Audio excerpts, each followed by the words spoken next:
সবাইকে সরস্বতী পুজোর অনেক শুভেচ্ছা। কেমন কাটালে সবাই সরস্বতী পুজো জানিও। আর আজকে এটা হচ্ছে আমার সরস্বতী পুজোর লুক। আমরা একটু বেরোবো বিকেলের দিকে।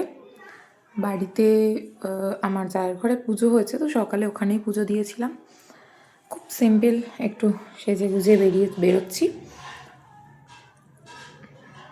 তো তোমরা সবাই কে কোথায় ঘুরছো, কীভাবে ঘুরছো জানিও।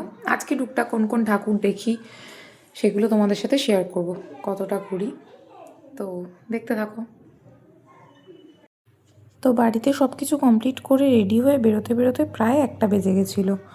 আর তখন শুভ্র বললো চলো বেরোনোর আগে ব্যায়ামপীঠের ঠাকুরটা দেখে আসি। ব্যায়ামপীঠ হচ্ছে ওদের অনেকেই জানো কোন জায়গাতে, তো শুভ্রর বাড়ির কাছের ক্লাব আর কি, শুভ্রর এলাকার ক্লাব। তো সেই জন্য ওইখানকার পুজোর দেখতে এসে দেখি এখানে এরকম অবস্থা। মানে গানগুলোও ছাড়ছিল, সত্যিই নাচ করার মতন এত ভালো ভালো। কিন্তু পুরো ভিড়টা মনে হচ্ছে ব্যায়ামপীঠেই নেমে এসেছে। যদিও বা আমাদের সময়ও আমরাও আসতাম, মানে আমরা যখন স্কুলে পড়তাম বা এই টাইমটাতে এটার একটা ক্রেজও থাকে, যেহেতু এই দিনটাকে সবাই বলে বাঙালির ভ্যালেন্টাইন্স ডে। তো সেই জন্য হয়তো সবাই সেলিব্রেট করছিল। বাট পুরো বসিরহাটের ভিড় মনে হচ্ছে যেন ব্যায়ামপীঠেই শুধু দেখা যাচ্ছে। তো তারপরে সেখান থেকে আমরা ওই রকম দেখে খানিকক্ষণ দাঁড়িয়ে থেকে চলে গেলাম বাড়িতে। তো সেদিন আমাদের বাড়িতে কিছু কাজ ছিল, বাড়ি একবার ঘুরে এসে তারপরে আমরা লাঞ্চও করেছিলাম হচ্ছে বৌদির এখানে আর কি, যেহেতু শুভ্রর বৌদির ওখানে পুজো ছিল। লাঞ্চ করে বিকেলবেলা ওর বন্ধুদের সাথে বেরোনোর প্ল্যান ছিল শিবাটির ওদিকে। মানে অনেকেই যারা বসিরহাটে থাকো বা বসিরহাটে আশপাশে থাকো তারা জানো যে শিবাটিতে বেশ অনেকগুলো সরস্বতী পুজো হয় আর খুব ভালো ভালো ঠাকুরও সেখানে করে। তো আমরা সেই জন্য বিকেল বিকেল বেরিয়ে গেছিলাম। তখন দেখছো প্রায় সন্ধে হয়নি, বাট ওই হব হব এরকম একটা ব্যাপার। আর ভালোই ঠান্ডা ছিল কিন্তু। আমরা 4জন গ্রুপ মিলে বেরিয়েছিলাম। তো সবাই শাড়ি পরেছে, শুধু কল্যাণীদি পরেনি, হয়তো ওটা ঠিক ছিল না আর কি, হঠাৎ করে বেরিয়েছে তো ওই জন্য আমরা প্ল্যান করেইছিলাম। আর ন্যাচারালি এই দিনটাতে সবাই শাড়ি পরি। আর কল্যাণী দিদির বাড়িতেও পুজো ছিল, তো চেঞ্জ করে তারপরে বললো চলে এসছে। যাই হোক, আমরা বেশ ভালোই ঘুরলাম। প্রত্যেকটা ঠাকুরই বললাম না, এই দিককার ঠাকুরগুলো বেশ ভালো ভালো করে। প্যান্ডেল কিছু কিছু নর্মাল ছিল, কিছু প্যান্ডেল ছিল বেশ ভালো ভালো। সব ক্যাপচার করা হয়নি বা সব প্যান্ডেলে দাঁড়ানোও হয়নি, রানিংয়ে আমরা দেখে বেরিয়েছি। কিন্তু তার মধ্যে যেসব প্যান্ডেলগুলোতে আমরা দাঁড়িয়েছিলাম সেইগুলোতে আরও ক্লিয়ারলি তোমাদের সাথে ছবি তোলার চেষ্টা করেছি। এখানটায় কত লাইটিং করেছে, মানে এই দিকটাতে দুর্গাপুজো আমাদের বসিরহাটের প্রপারে যেরকম হয়, শিবাটির এই দিকটাতে সরস্বতী পুজো বলতে পারো এরকমই হয়। এদিকটায় খুব একটা দুর্গাপুজো বা কালী পুজো দেখা যায় না। তো তারপরে এই প্যান্ডেলটা এসে দেখলাম এখানে ভোগও দেওয়া হচ্ছে। তো আমরা সবে খেয়ে বেরিয়েছিলাম। সত্যি বলতে ভোগ আমরা নিতে পারিনি, মানে নেইনি, ওদের বন্ধুরা কয়েকজন নিয়েছিল, তার থেকে আমরা জাস্ট আর কি প্রসাদের মতো নিয়েছি। তো আমরা কোথাও ভোগ দেখলে দাঁড়াই, সেটা নিতে আমাদের ভালো লাগে সেই জন্য। তো মোটামুটি আমাদের সমস্ত ঠাকুর দেখতে দেখতে সন্ধে হয়ে গেল।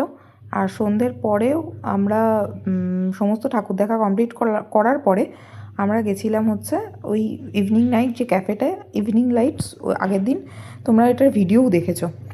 তো ওখানে গিয়ে সন্ধে এইটার ছবিও আমি পোস্ট করেছিলাম। সেখান থেকে খানিকক্ষণ টাইম কাটিয়ে আমরা ফিরছিলাম। ফেরার পথে, যাওয়ার পথে অ্যাকচুয়ালি এই ঘোড়াটা দেখছি একজন বড়বউ আর কি, ব্রাইড যাচ্ছে। কিন্তু ফেরার সময় দেখি এই ঘোড়ার গাড়িটা ফাঁকা ফিরছে। তো তখন প্রীতমদা আর কি এটাকে দাঁড় করিয়ে বলছে, মানে আর কি ওনার সাথে কথা বলছে যাতে আমরা উঠতে পারি, এরকম কীভাবে কি কত দূর যাবে। তো আমরা সংগ্রামপুর অবধি 3জন মেয়েই ছিলাম। কল্যাণীদি তখন বাড়ি চলে গেছিলো, কারণ বাচ্চাটার শরীরটা খারাপ হবে বলে ওদের কিছু কাজও ছিল, তো বাড়ি চলে গেছিলো। আর আমরা 3জন মেয়ে দেখতেই পাচ্ছ এটাতে বেশ বেশ মজা করলাম। কোন জায়গাটা থেকে উঠেছিলাম এক্স্যাক্ট আমার এখন মনে নেই, কিন্তু ফেরার পথে পুরো সংগ্রামপুর অবধি অনেকটা রাস্তাই আমরা এইভাবে এসেছি। আর বেশ ভালো লাগলো, একটা আলাদা এক্সপিরিয়েন্স হলো। এর আগে কখনো এইভাবে, তাও এরকম সাজানো গাড়িতে আর কি আমরা উঠিনি। সবাই আমাদের দিকে তাকাতে তাকাতে যাচ্ছিলো, আর শুভ্ররা কিছুটা করে আসছে আর ভিডিও করছিল যেহেতু আমরা উঠেছি। কিন্তু বাকি রাস্তায় প্রত্যেকে তাকাতে তাকাতে যাচ্ছে আমাদের দিকে, এরকম সাজানো গাড়িতে উঠেছি। বাট এটা একটা মজা, আমাদের এতে কিছু যায় আসে না, ভালোই লাগলো, বেশ সময়টাও ভালো কাটলো। তো তারপরে চিরন্তনীদির ছেলেকে প্রীতমদা আর কি যেই ঘোড়াটার পিঠে তুলেছে, ব্যাস ও এতক্ষণ ঘোড়ার গাড়ি করে চলে আসলো, তাতে কিছু হলো না, কিন্তু ও যেই ঘোড়ার পিঠে এমনি উঠেছে, ব্যাস ওর কান্নাকাটি শুরু হয়ে গেছে। ওর বাবাকে ধরে তারপরে দাঁড়িয়ে ছবি টবি তোলা হলো। বেশ ভালো কাটলো দিনটা। এরপরে আমরা ওরা সবাই বাড়ি চলে গেছিলো। আর সুব্রত জানো, কোনো পুজো যদি বসিরহাটে হয় ও কোনো ঠাকুর দেখা বন্ধ করে না, মানে কোনোটা যেন মিস না হয়, সেটা যত ভিতরে যেখানেই হোক খুঁজে পেতে মোটামুটি বের করে। তো এইগুলো দেখার পরে এই যে ঠাকুরগুলো দেখছো, এগুলো আমরাই এদিক ওদিক ঘুরছিলাম, ঘুরতে ঘুরতে দেখতে পেলাম।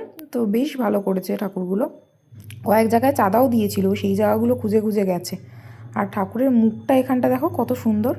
তো এইটা ছিল আমাদের সরস্বতী পুজোর ঘোরা। তোমাদের কেমন লাগলো জানিও। টাটা।